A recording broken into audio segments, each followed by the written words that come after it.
Yo, so let me talk to you all about Stellar, because out of all these, networks and cryptocurrencies that are featured on the World Economics Forum community paper from June 2021, there's only one that actually had issues with their blockchain. So it was Solana. Remember how there was almost a day where the transactions weren't completing for some reason? They were like failing. So Stellar, the XRP ledger, CeeLo, and Algorand, I want to say, are the ones that haven't had any issues.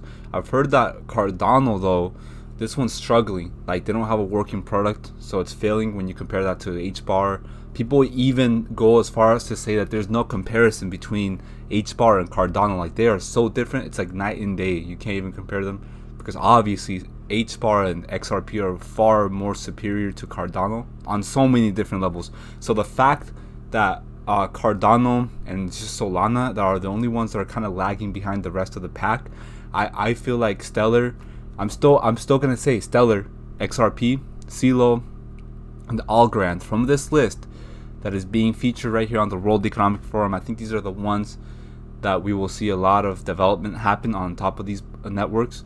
There's a lot of a lot of developers that are moving on because it's open source, a lot easier to use.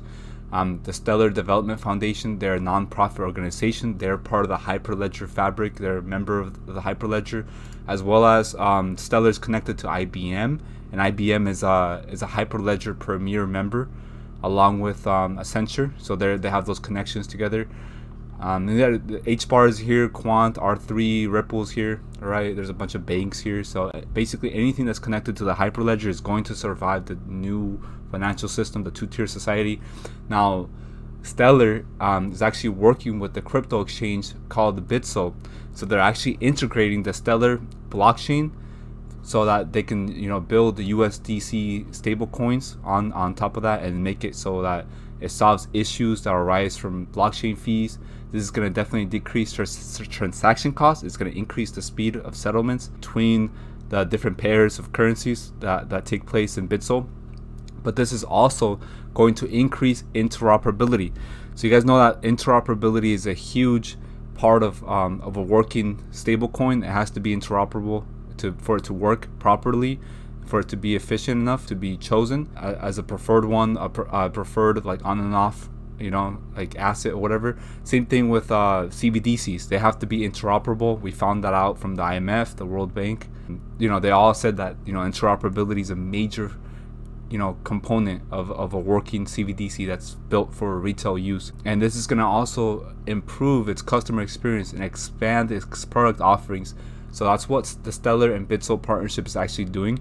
Now, this is an article that's kind of old now, August 10th, but it's still relevant because they're definitely choosing Stellar, guys, as the backbone, as the infrastructure for CBDCs and certain stable coins. More specifically, right, the USDC or the US dollar coin, whatever it's called.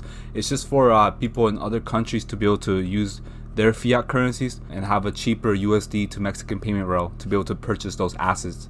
Whatever currencies that the exchange Bitso has on there, whatever products they offer, right? I don't really have an account with Bitso, so I wouldn't know. Maybe one of you guys and one of my subscribers maybe could tell me more about that, if it's a good exchange or not, if it's like Coinbase or Binance. Let me know in the comments. But I thought that partnership was very cool, that they're actually integrating Stellar fully into their whole business model.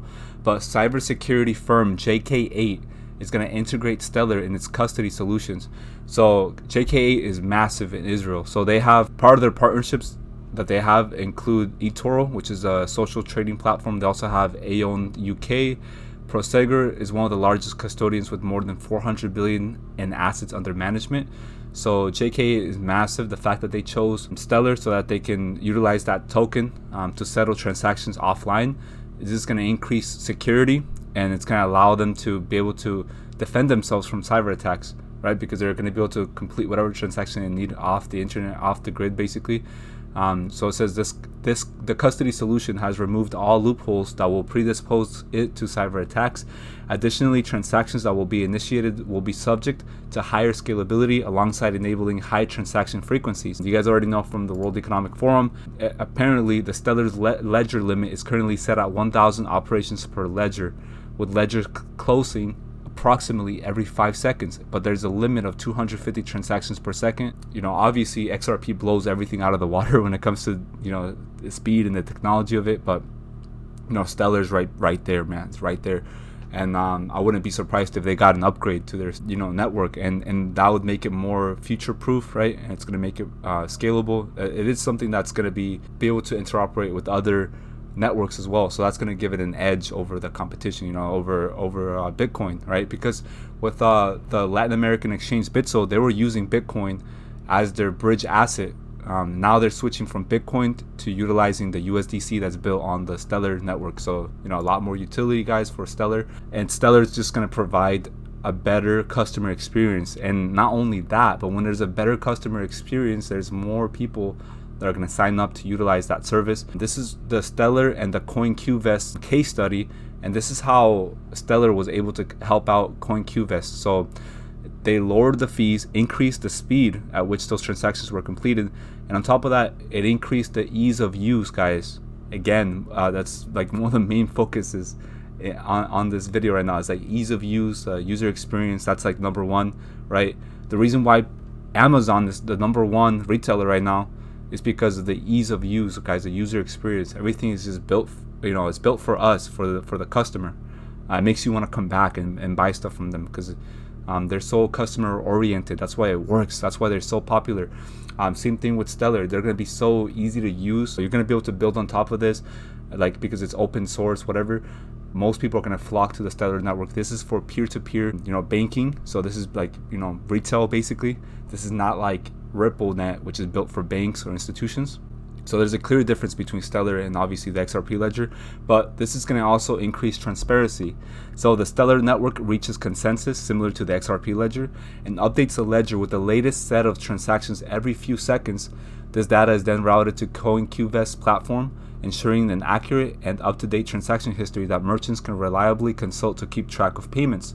So since they started using Stellar and partnering with them, CoinQvest experienced 500 plus more merchants that were onboarded onto their platform, and on top of that, they've seen an increase of growth in total payment volume from Q4 2020 to Q1 2021 of about 10x. Also, a 40% increase in total transactions from Q1 2021 to Q2 2021. So this is over the course of 1 quarter, which is a 3-month period, guys, and they've already seen this type of growth. So obviously they're going to keep utilizing Stellar. If it works, you know, they don't need to change anything really if it keeps working. Stellar USDC, right? Instant global payments. Custodying USDC is easy. There's a simple developer toolkit. This is very easy for developers to onboard their tools and to be able to develop on there, create anything literally. I mean, we know that because there's this platform right here called Lobster, where you know, it's a simple and secure Stellar wallet, and you're able to issue you know, assets on the Stellar network, and you can actually store those assets that are issued on the Stellar network. You can actually store them on the Stellar wallet. So many companies have issued their tokens on Stellar network. That includes, like, you know, Ethereum, ERC-20 tokens, also Litecoin. There's other currencies that are on here, and stable coins, tethered crypto assets, tech startups, ICOs. You can trade and manage them all with Lobster. So if you want to support the Stellar ecosystem, guys, this is one way to do so, by downloading this app, storing your Stellar on here. This is safe and secure. They provide highly secure storage for your Lumens, which is the token, right? XLM token that lives on the Stellar network. It's a native token, and other digital assets offering two-factor authentication and multi-signature protection. It's simple and clean, right? Another, you know, the reason why it's simple and clean and user friendly is because it's on the Stellar network. That's the main reason. That's what we've been talking about this whole video. This is why I think, guys, that XLM is the one. I think this is the one world currency, in my honest opinion, right?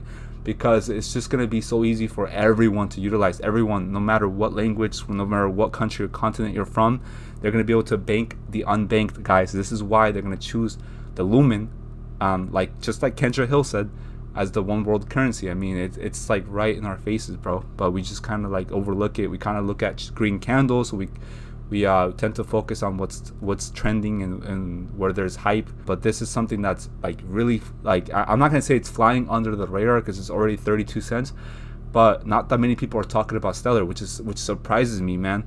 Like, most people are going for quant right now. They're going for, all these other tokens like XDC also, which is still undervalued, but they're going for other tokens where they're seeing that it's more undervalued, and they're ignoring this one, which still has a lot of room to grow because it really hasn't gone up that much. If you think about it, this token around this time a year ago, it was only around 8 to 10 cents. So what we see basically like XDC at right now, which is 10 cents, 11 cents, this is where Stellar was a year ago. And now it's only 32 cents. So it's only a 3x, guys. It's only a 3x from where we were a year ago. This is why I think that there's a lot of room for Stellar to grow in price. And it's because ADA was around those prices. And look where ADA is at right now. Sure, we've had a major correction since it went up to like $3 and something cents. Still ADA was around that price range a year ago from today. It was around, let's look at October. We're gonna look at October, right? Because we're basically almost there. It was around 10, 11 cents. So a lot of these tokens like Cardano and Stellar, a year ago they were at the same price that XDC is right now. So that means that not only is XDC undervalued, it's gonna go up to Cardano ADA prices, but I think Stellar is also gonna go to ADA prices as well, just because they were around there and with that similar market cap as well. And the thing is, there's a less of a circulating supply for Stellar than there is for ADA. So ADA doesn't really need that much of a market cap increase for it to start gaining huge price increases and swings in the price and stuff like that. It's only going to need about a third less of the market cap really of Cardano for it to get up to the same prices. So think about like Cardano reaching, for example, like a 40 billion market cap, right? This was monumental. This was around like middle of March of this year. For XLM to get to a 40 billion market cap, not only is it going to be $1, it's going to be around the same price, like $1.30, $1.50 for Stellar once it gets to 40 billion. But it's not. I'm gonna be honest with you. I don't even think it's going to need 40 billion. I think it's going to need like around, I'm going to say 1/3. So we're gonna like do 1/3 of 40 billion. So that would end up being around 13 minus 40. That's gonna be about 26 to 27 billion dollars for a market cap. So that's where Stellar will need to be in terms of a quote unquote market cap for it to be $1.30-40. Now, if we wanted to get a $3 Stellar token, I mean, it would take around, hold on, let me do the math real quick. So for ADA, it was around 90 billion. Let's just say 95 billion for a market cap. So close to $100 billion. 95 billion times 0.33. So minus 95. So you're going to need around 63 to 70 billion dollars for a Stellar for it to reach that kind of price. So it's not going to need close to 100 billion, guys. It's going to need less than that because there's less of a circulating supply with Stellar than there is with ADA. That's what I'm trying to get to you guys. Let me show you all something real quick. There's a total of 5.6 million total accounts on the Stellar network. There has been 349 new assets issued in the past 24 hours. So there's a lot of growth, guys, that's happening on the Stellar network. Even on the daily, when you look at what's going on day by day, total of 184,000 payments that took place over the past 24 hours. These are part of the ledger statistics. 40,879 total unique assets have been put on this network so far.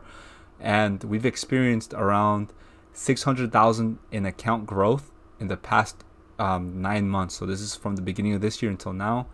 So that means that this network is growing in popularity. A lot of people are developing on here because it is very easy to use. It's open source, exactly what every developer needs. And here are an example of just a few of the assets that are on this ledger. So you got the USD stablecoin. You also got the USDC. That's by Center.io. You got the Stronghold token, which this is a liquidity token. Okay, so there's around 11,000 accounts that are holding this, so this is very undervalued. I think it's flying under the radar, but the first transaction took place on late 2018. So just to give you an idea, it's only been around for around 2 years so far. I mean, a couple months is going to be 3 years, but still, total payments that have taken place over the Stronghold network, which is built on the Stellar blockchain, there's been 117,000. And I want to show you all something really interesting. So this is what it's aiming to do. So it's a digital currency designed for cross-ledger liquidity. SHX, which is a Stronghold token, is used to send and receive value across modern virtual payment networks. And you got multi-wallet support, instant transactions, real-time clearing and settlement, so like almost like RTGS, 24/7, 365. You know, this is every single day, guys. Currency information, so you got network participants can audit transactions at any time, so that transparency is very important. It's ledger agnostic, so it's issued on a permissioned closed network, safe and secure. On top of that, guys, this is also an ERC-20 token, and therefore SHX is available on both Stellar and Ethereum. We did this to enable for cross-ledger value transfers using SHX, as well as to make interacting with SHX easier for developers and traders on multiple blockchains. On top of that, there is a maximum supply of 100 billion SHX, similar to XRP, and this is the total amount that will ever be available, that will ever exist. No more will be created. And the way that SHX was distributed, they said that Stronghold released approximately 5% of the total supply, or 5 billion tokens, as an airdrop to Stronghold's early user base at the end of 2018. No ICO, TGE, or IEO has been conducted in respect of SHX. So that means that this is very compliant, guys, when it comes to regulations and stuff. This was not some unregistered security or anything. This was not an ICO that took place. So you know, it's not going to have any problems, hopefully, with SEC or whatever. Don't take my word for it, though. That's just my own opinion. Who knows what can happen in the future. But what's crazy is that Stronghold looks very similar to the Ripple.com website. So check this out, guys. They're going for that, you know, aesthetic and vibe of the, you know, the blue globe and everything. Yo, and the white letters right here. You see that? You see the resemblance, guys? I'm not lying. Their team has worked with some innovative companies. That includes Lyft, Gap, Coinbase, JP Morgan, Lending Club. You got Walmart Labs, Deutsche Bank, Stanford University. There's a few Hyperledger members here. So for one, you got Walmart, JP Morgan, Stellar, and possibly Deutsche Bank. Don't quote me on that one. But yeah. And look at their advisors. So these are investors and advisors. So you got, you know, Randy Redding from Square.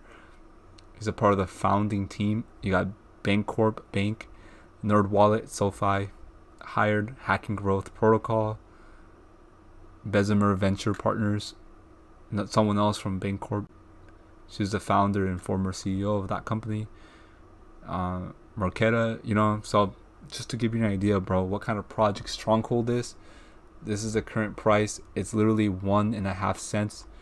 And it's trading on Bitrue with the USD Tether, Ethereum, and XRP pairs. So that's where you can get it. I know people are going to ask me in the comments anyway, but this is where you can get, you know, the Stronghold token. This is not financial advice, guys. I'm not telling you to buy this. I'm just telling you to research this like I am right now, and to consider looking into this at least, bro, just to see if this is something that is worth investing in for your own investment strategy. But Stronghold is based in San Francisco, along with Ripple, Twitter, Uber, Instagram, TikTok, Lyft, you name it. And look at the connections to IBM. So IBM partners with Stronghold for a new digital stablecoin. This article by Reuters is one example of them featuring Stronghold on here. Stronghold USDs, which are Stronghold USD stablecoins, are designed for use among businesses such as financial institutions, multinational corporations, and asset managers. The company said the tokens may be made available to retail customers in the coming months. So this happened in 2018, guys. And guess what? The Stronghold network actually launched December of 2018. So just a couple months after July of when this article was made. And here's another article to back up this information. But IBM backs FDIC insured Stronghold cryptocurrency. And they mentioned Stronghold right here. If you click on that link, it's going to lead you to the Stronghold.co official website. Now, if you go down here, it's telling you the reason why IBM partnered with Stronghold, which is built on the Stellar network, and it's to create stable coins. And to give you an idea as an investor, retail trader, whatever, that the Stellar network is the best network for stable coins, CBDCs, you name it. This is going to be the technology, guys, that is going to create the one world currency. If the Stellar Lumen token is not the one world currency, then this is the technology or infrastructure behind it for sure.